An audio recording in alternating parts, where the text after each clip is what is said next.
எல்லோருக்கும் வணக்கம் மக்களே. இன்றைக்கி சிம்பிளாக ஒரு லஞ்ச் விளாக் தான் பார்க்க போகிறோம். இப்போ தக்காளி வெங்காயம் வாங்கி ஸ்டோர் பண்ணிவிட்டு நம்ம லஞ்ச் அப்படின்னாலே தக்காளி வெங்காயம் ரொம்பவே முக்கியமாக இருக்குது. அதனால் அதை வாங்கி முதல்ல ஸ்டோர் பண்ணிவிடும் அப்படின்ட்டு ஸ்டோர் பண்ணியாச்சு. அடுத்தது என்ன குழம்பு வைக்கலான்னு யோசிக்கும் போது ஹஸ்பண்ட் மீன் வாங்கிட்டு வந்து கொடுத்தாங்க. மீன் வாங்குகிறேன் அப்படின்னு சொன்னோன்னே தேங்காய் மாங்காய் வாங்கிடுங்க அப்படின்னு சொல்லியாச்சு. அதில் வாங்கிட்டு வந்துட்டாங்க. அதோடு பார்த்திங்கன்னா இன்னும் மீன் வாங்கியிருக்காங்கன்னு பார்த்திங்கன்னா பில்லு கண்டை தான் வாங்கியிருக்காங்க. இந்த பில்லு கண்டை இங்கே பக்கத்தில் அணைக்கரை இருக்கிறதுனால ரொம்ப ஃப்ரெஷ்ஷாகவே கிடைக்குங்க. அப்படியே பிடிச்சி அப்படியே கொடுப்பாங்க. ரொம்ப டேஸ்ட்டாகவும் இருக்கும். 1 கிலோவுக்கு க்ளீன் பண்ணுறதுக்கு 20 ரூபா வாங்கிப்பாங்க. அவங்களே பீஸ்லாம் போட்டு கொடுத்துருவாங்க. நம்ம வீட்டில் க்ளீன் மட்டும் பண்ணிக்கணும். எப்பயுமே மீன் க்ளீன் பண்ணும்போது கொஞ்சோண்டு கல்லுப்பு போட்டு க்ளீன் பண்ணிங்கன்னா ரொம்ப சுத்தமாக க்ளீன் ஆகிடும். ஒரு கத்தி வச்சு அப்புறம் நடுவில் உள்ளதெல்லாம் எல்லாத்தையும் தலை அது எல்லாத்தையும் க்ளீன் பண்ணிவிட்டு நல்லா கல்லுப்பு போட்டு க்ளீன் பண்ணி எடுத்துட்டேன். இப்போ நான் 1 கிலோ பில்லுகண்டை வாங்கியிருக்கிறதுனால ஒரு 100 கிராம் அளவுக்கு புளி ஊற வச்சிட்ருக்கேன். புளி எப்போதுமே அப்படியே உருண்டையாக போடாமல் இந்த மாதிரி உதுத்து ஊற வச்சோம்னா சீக்கிரமாக ஊறிடும். அதனால் இது மாதிரி ஊற வச்சேன். அடுத்து பார்த்திங்கன்னா ஃபிஷ் ஃப்ரைக்கு அந்த நடு பீஸெல்லாம் எடுத்து வச்சுட்டு அதுக்கு கொஞ்சோண்டு 1 ஸ்பூன் அளவுக்கு மஞ்சள்தூள் சேர்த்துருக்கேன். அடுத்து பார்த்திங்கன்னா 1 ஸ்பூன் அளவுக்கு குழம்பு மிளகாய்த்தூள் சேர்த்துருக்கேன். அடுத்து 1 ஸ்பூன் அளவுக்கு தனி மிளகாய்த்தூள், 1 ஸ்பூன் அளவுக்கு மல்லித்தூள், அப்புறம் 6 ஸ்பூன் சோள மாவு கார்ன்ஃப்ளவர் மாவு சேர்த்துருக்கேன். அப்புறம் 1 ஸ்பூன் அளவுக்கு சால்ட்டு சேர்த்துருக்கேன். இது அப்படியே சிம்பிளான மசாலா தான். இதுக்குன்னு தனியாக எதுவுமே அரைக்கலை. எல்லாமே ஆச்சி மசாலா தான் யூஸ் பண்ணியிருக்கேன். ரொம்ப சிம்பிளாக நம்ம போட்டாலும் ரொம்ப சூப்பராக இருக்கும். கொஞ்சமாக தண்ணி ஆட் பண்ணி நல்லா மிக்ஸ் பண்ணி விட்டுக்கிறேன்.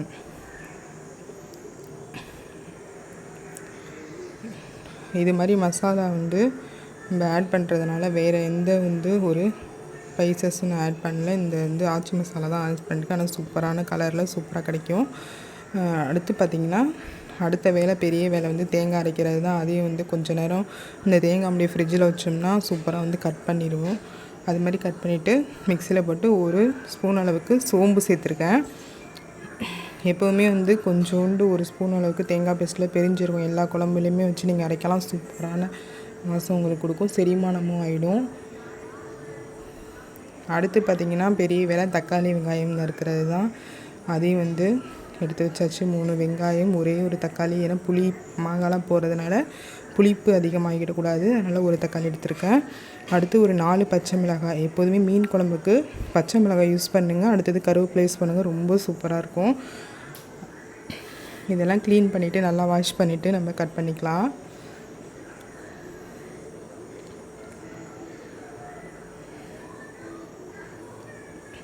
வெங்காயம் கொஞ்சம் பெருசு பெருசாகவே நறுக்கிக்கலாம். நறுக்கிட்டு மாங்காவும் நறுக்கி வச்சிட்டேன்.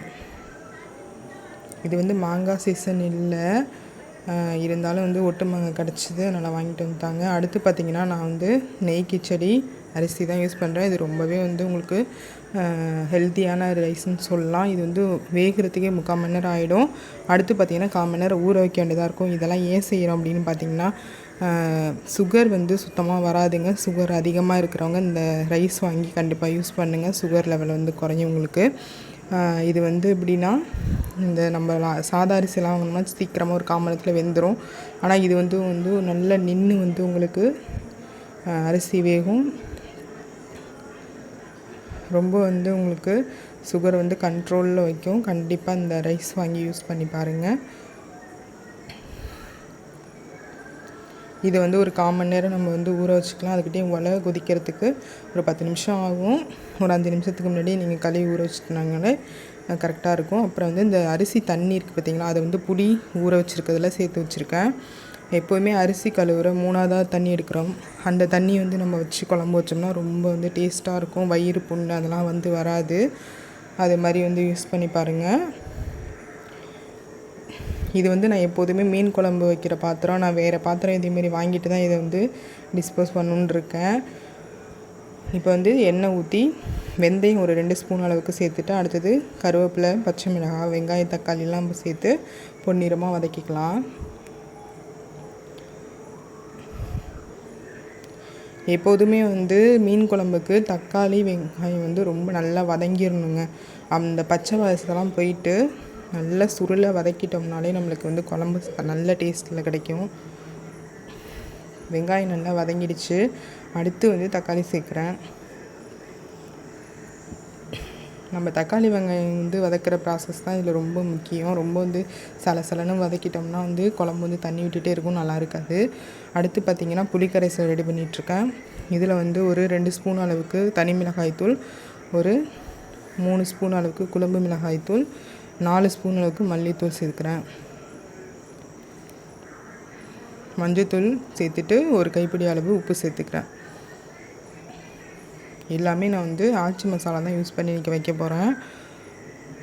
அந்தாண்ட சைடு வந்து ஒலை நல்லா கொதிச்சிருச்சு. இப்போ நம்ம வந்து அரிசி போட்டுடலாம். நல்லா வந்து புளிக்கரைசலை வந்து கரைச்சி விட்டுக்கிறேன்.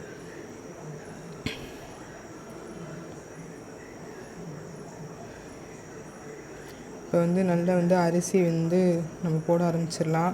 இது மாதிரி நல்லா ஊறி வந்துடும். ஊறினதுக்கப்புறம் நம்ம போடலாம். இப்போ தக்காளி வெங்காயமும் நல்லா வந்து வதங்கிடுச்சு.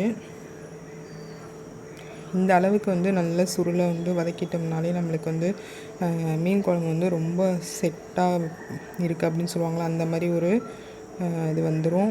நம்ம தக்காளி வெங்காயம் வதக்கிறதுல தான் நம்ம மீன் குழம்போட டேஸ்ட்டே இருக்குங்க. இப்போ வந்து நம்ம புளிக்கரைசலை நல்லா அடியிலேருந்து கரைச்சி விட்டுட்டு நல்லா சேர்த்துக்கலாம். இதில் வந்து குழம்பு மிளகாய்த்தூள், தனி மிளகாய்த்தூள், மல்லித்தூள், மஞ்சத்தூள், உப்பு சேர்த்துருக்கேன். இப்போ நல்லா கொதி வரட்டும். நல்லா வந்து கொதிக்குது. சைடில் கொஞ்சம் ஆடை பறந்துருக்கும். அப்போ வந்து நம்ம தேங்காய் பேஸ்ட் வந்து கலந்துக்கலாம். தேங்காய் பேஸ்ட் வந்து கலந்துட்டு நல்லா கட்டி விடாமல் சிம்மில் வச்சு நல்லா வந்து மிக்ஸ் பண்ணி விட்டுக்குங்க. தேங்காய் பேஸ்ட்டு போட்டு ஒரு 5 நிமிஷம் கழித்து நல்லா கொதி வரணும். அந்த திக்னஸ் உங்களுக்கு பார்த்தாலே தெரியும். அந்த திக்னஸ் வரணும்.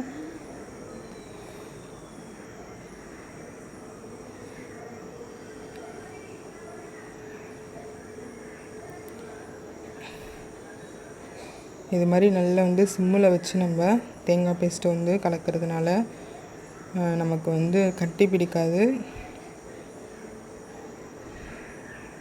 குழம்பு வந்து ரொம்ப வந்து டேஸ்ட்டாகவும் இருக்கும். இதில் பெருஞ்சீரகம் சேர்க்கிறதுனால உங்களுக்கு வந்து செரிமான பிரச்சனை வராது. தேங்காய் பேஸ்ட்டு கலந்துட்டு ஒரு 5 நிமிஷம் கழித்து இந்த மாதிரி கொதி வரும். கொதி வந்ததுக்கப்புறம் நம்ம வந்து கட் பண்ணி வச்சுருக்கிற மாங்காவை சேர்த்துக்கலாம். மாங்காய் வந்து ஒரு 10 நிமிஷம் வேகணும். வெந்ததுக்கப்புறம் நம்ம மீன் வந்து வாஷ் பண்ணி வச்சுருக்கோம், அதையும் சேர்த்துக்கலாம். அவ்வளோதாங்க. நம்ம குழம்பு கூட்டி வச்சு நல்லா கொதி வந்துட்டுனாலே நம்மளுக்கு வந்து மீன் குழம்பு ரெடி ஆகிடும். மீன் மாங்காய் வந்து சேர்க்குறது கரெக்டாக சேர்த்துக்கணும். எல்லாம் வந்து மாங்காய் வந்து சில நேரத்தில் வந்து ரொம்ப முத்தலாக இருந்துச்சுன்னா வேகிறதுக்கு வந்து லேட் ஆகும். அதனால் முதலே வந்து மாங்காய் சேர்த்துருங்க. சேர்த்துட்டு கொஞ்சம் வெந்த அளவுக்கு மீன் வந்து ஒரு 5 நிமிஷம் தான் ஆகும். எல்லா மீனுமே ஒரு 5 நிமிஷம் இல்லை ஒரு 10 நிமிஷம் தான் வேகிறதுக்கு எடுத்துக்கும். அதனால லாஸ்ட்டாக மீன் சேர்த்துக்குங்க. அப்போ தான் உடையாமல் நம்ம வந்து அழகாக வந்து மீன் குழம்பு வச்சு எடுத்துடலாம்.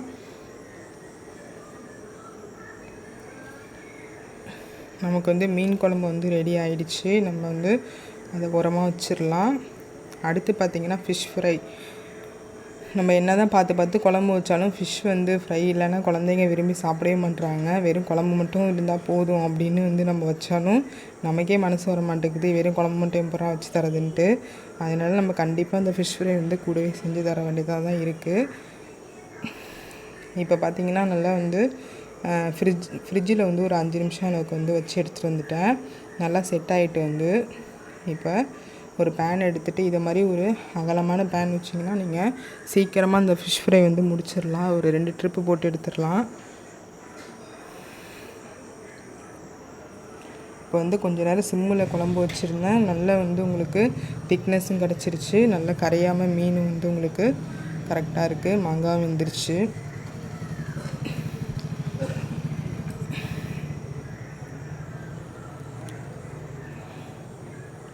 டேஸ்ட்டும் வந்து சூப்பராக வந்திருக்கு. இப்போ வந்து நம்ம அதை லைட்டாக மூடி போட்டு வச்சாச்சு. இப்போ நல்லா வந்து ஆயில் ஹீட் ஆகிட்டு இப்போ வந்து நம்ம ஒன்று ஒன்றா ஃபிஷ்ஷை வந்து ஃப்ரை பண்ணிக்கலாம். இதில் பாருங்கள், நான் ஃபுட் கலர்லாம் எதுவுமே சேர்க்கல. இதில் சோள மாவு சேர்த்துருக்கறனால நம்மளுக்கு வந்து எண்ணெய் வந்து அவ்வளோவா உள்ளார குடிக்காது. 2வது இந்த மாதிரி ஃப்ளாட்டான பேனில் நம்ம செஞ்சோம்னா, நான்ஸ்டிக் தான் இது, அது மாதிரி செஞ்சோம்னா நம்மளுக்கு வந்து எண்ணெய் வந்து குடிக்கவே குடிக்காது. நம்ம பயப்படாமல் சாப்பிட்லாம். பாருங்கள், நல்ல வந்து ஒரு ப்ரௌன் கலரில் சூப்பராக வந்திருக்கு.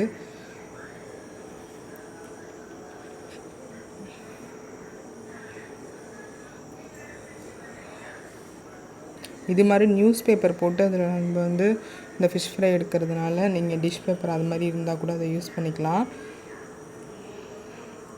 அப்படி எதுவும் இல்லைன்னா நியூஸ் பேப்பரே உங்களுக்கு போதும். அதுலேயே வந்து ஆயில் இருக்கிறது ஃபில்ட்ரு ஆகிடும். அடுத்தது ஒரு 2 தடவை இது மாதிரி ஃப்ளாட்டாக பேன் இருந்துச்சுன்னா ஒரு 2 தடவைவே நம்ம ஃபிஷ் வந்து ஃப்ரை பண்ணி எடுத்துக்கலாங்க.